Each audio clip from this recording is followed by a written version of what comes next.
And showtime. Ladies and gentlemen, welcome to the latest episode of the ChannelPro 5-Minute Roundup. A look at news, trends, and tips for the SMB channel in 5 minutes or thereabouts. My name is Rich Freeman. I'm executive editor of the ChannelPro Network and one of your co-hosts today.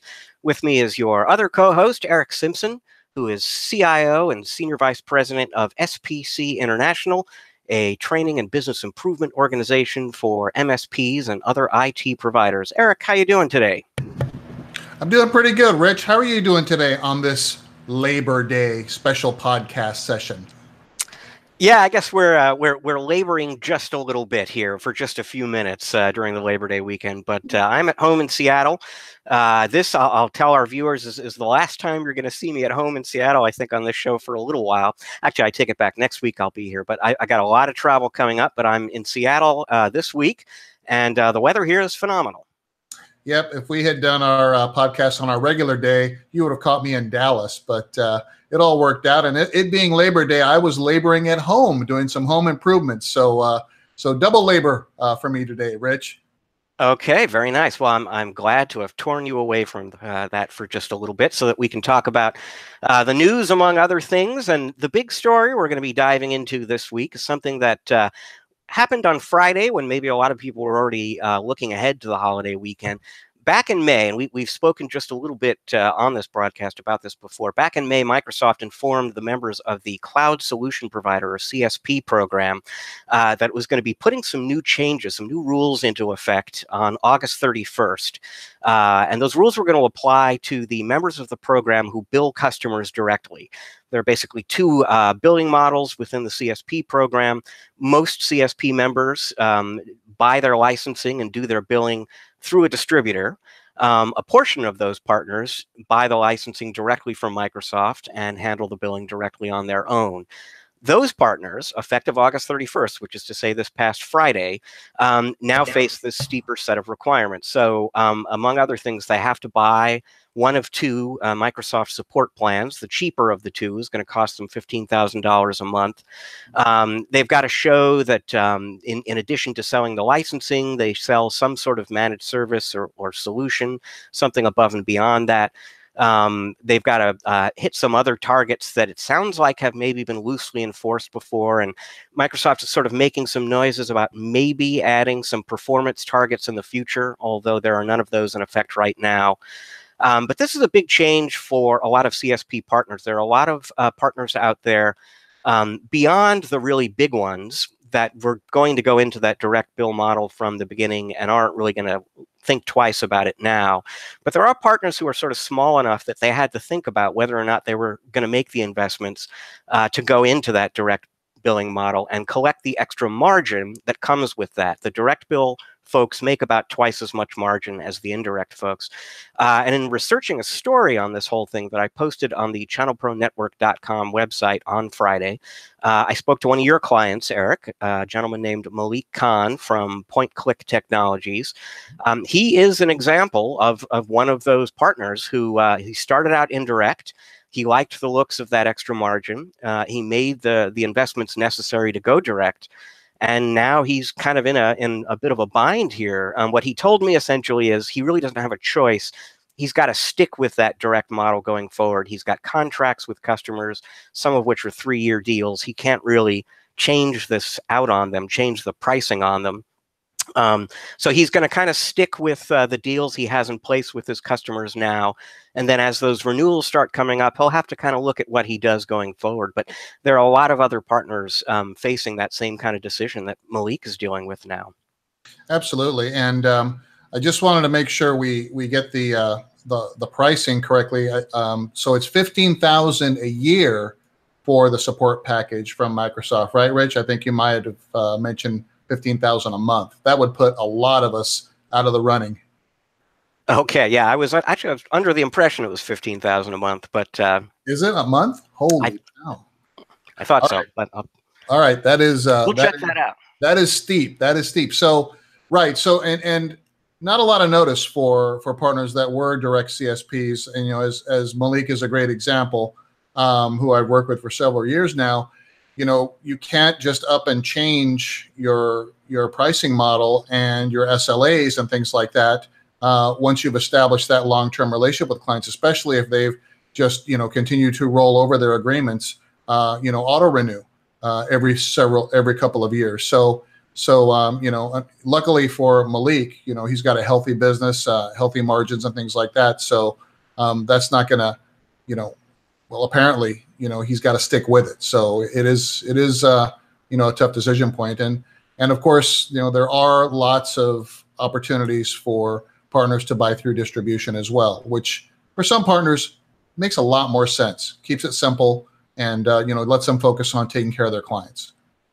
It was interesting in July when I was at the Microsoft Partner Conference. I had meetings with some distributors, and it wasn't even something that I initially, at least, was bringing up in those meetings, but it came up a few times that there were a lot of these direct bill or so-called tier one CSP partners coming to the booth and asking a lot of questions because they want to understand their options. And like you say, there are a lot of options out there. Right. So let's take a look at your tip of the week, which has to do with customer retention.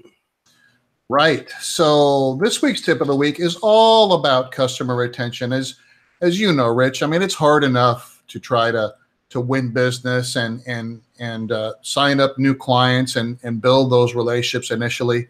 And it's even tougher when you're experiencing retention, right? So you're bringing new clients in, but for some reason, your retention isn't as high as it should be. So this tip of the week is all about establishing a budget for retention for each type of client that we service as MSPs or IT providers. So for instance, if I've got a bunch of A clients and B clients and C customers, I'm going to want to make certain that I have a budget that allows me to recognize and appreciate each one of those types of clients based upon several factors. It doesn't always need to be about how much revenue we're generating from them, but it could be the length of the relationship. It could be the strategic component of the relationship. It could be a lot of different factors. It could be, they're just referring clients to you all the time. So, for an A client, think about it this way. How much does it cost you to replace that A client if you were to lose that lifetime client revenue?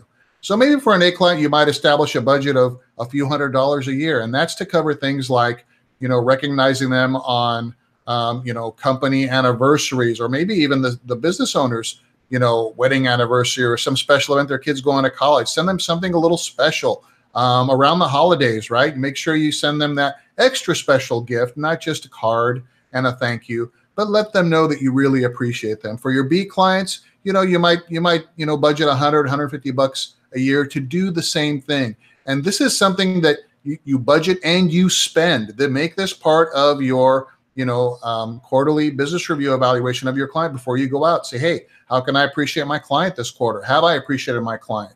What are the upcoming things that I can do to make sure that they know that we love them and we want to make sure they keep on loving us? Now, for the C customers, you might spend, much less than that, just making sure you're sending them cards and maybe chocolates, for Christmas and things like that. But again, it's a wise investment to make sure that your clients know that you're thinking about them in ways that transcend the business relationship. And hopefully that'll help them to keep thinking about you.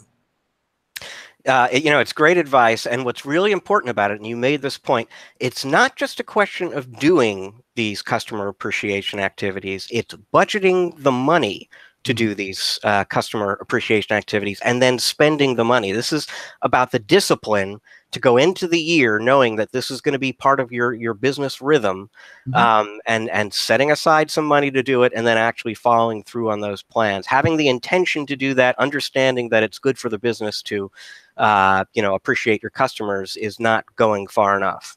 Right. And once you start, you cannot stop. Clients will realize, hey, certain holidays, you've always done something for them. So it's kind of like Yoda says, Rich, do or do not. There's no try. You got to do it or don't do it, because you don't want it to be haphazard and inconsistent, right? You want that client to, really build that trust and confidence, knowing that you're as intent about appreciating them as you are about invoicing them. All right. Well, fantastic stuff. Thank you very much. We've got time for one more story with some more fantastic stuff, courtesy of Kaspersky Lab, which did some research recently that they posted. This is a study called Online or Lost: Our Constant Connection Dependency. And essentially, they went out to a bunch of consumers and asked them, which is worse, not having your smartphone with you or fill in the blank. Now, they found a bunch of interesting things. One of the things they found is that 90% of people said they would feel stressed if their device was lost or stolen. Well, sure, right? I would feel stressed if my device was lost or stolen. That's actually a higher percentage than the percentage of people who would be stressed by missing a flight or being involved in a minor car accident. Mm. They also found, and I'm looking for this one particular statistic. So they found that 23% of consumers would rather be caught naked in public than without their device. That one's not easy for the rest of us, for the other 76% or whatever. On the other hand, and this surprised me a little bit, 69% of people in the survey said they always have their smartphone with them when they leave the house. And it's like, what's up with the other 31% of you there? There are actually people who leave the house without their smartphone. I have trouble believing this.